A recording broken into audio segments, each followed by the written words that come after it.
This is the food. Tinikman ko na to. Lasang luma. Sorry. Or lasang luma pa. Tikman natin to.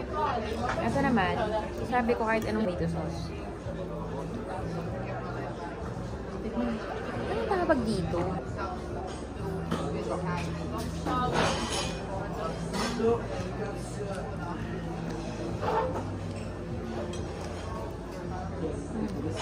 Masarap yung cheese. Alam ko anong lasa nito sa akin.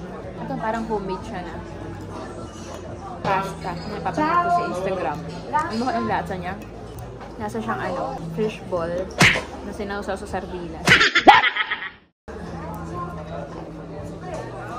Crazy.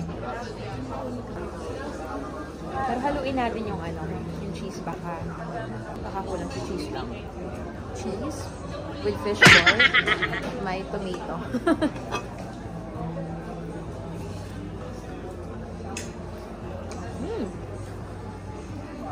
Ayun naman pala.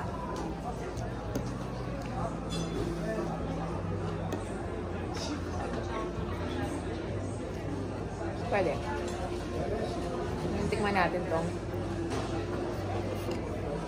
Tikman natin to. Sarap. Tikman natin siya.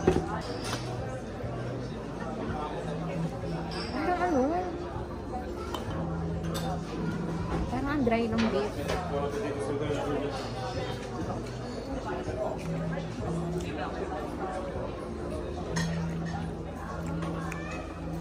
Parang kahapon pa niluto.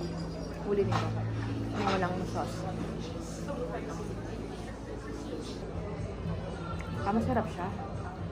Parang siyang inihaw. Inihaw nga, ayan o. Inihaw na parang sa barbecuehan talaga. Paano pag magkakamping? Ihaw talaga. Sarap siya. Parang dry pero hindi. Kung makagat mo dry, tapos may lumalabas yung moisture.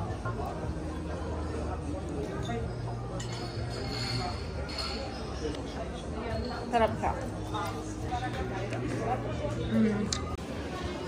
And by the way, habang nagtatagal, masarap siya. Parang hindi na siya lasang sardinas. Unang tikim lang.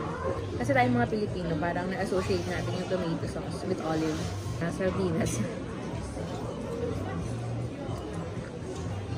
Tapos pag kinain mo itong tomato nila, ang tanis.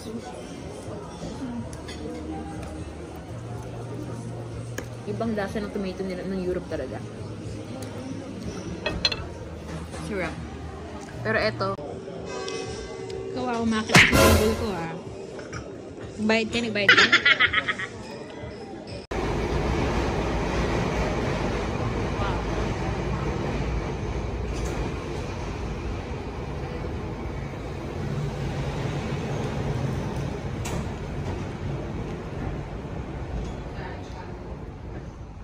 Very fancy.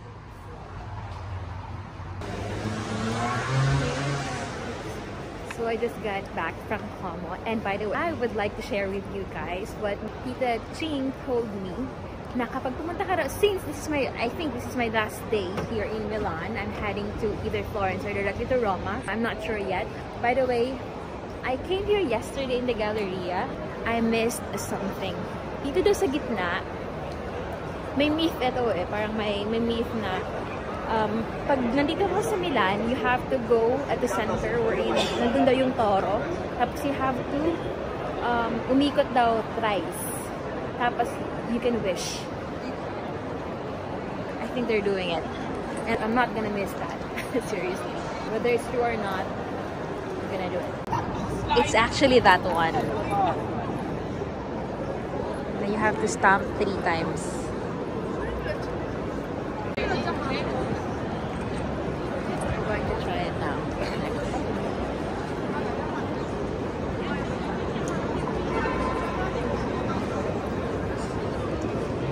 I'm going to try it.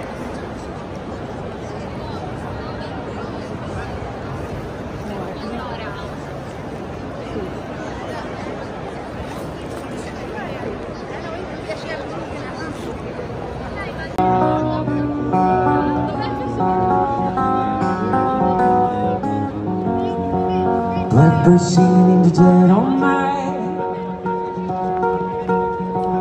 Took these broken wings to learn to fly. All your life, you were only waiting for this moment to rise.